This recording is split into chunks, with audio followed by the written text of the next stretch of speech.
सब केहू के हमार प्रणाम। पिड़िया के एगो गीत सुनावतनी, सुनी जा आ कमेंट में जरूर बताई जा कि गीत कैसन लागल।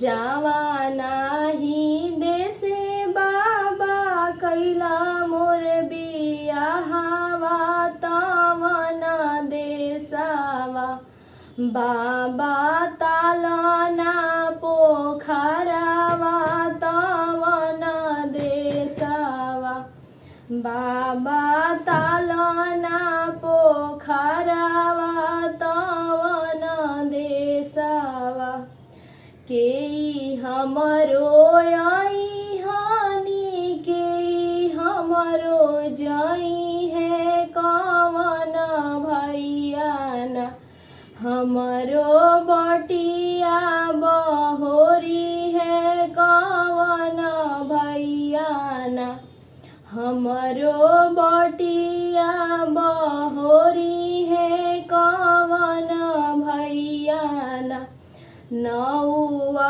आई है बरुआ जाई है बेटी अभिषेक भैया न तोहरो बटिया बहरी है अनिकेत भैया न तोहरो बटिया बहरी है जिनुआ भैया न।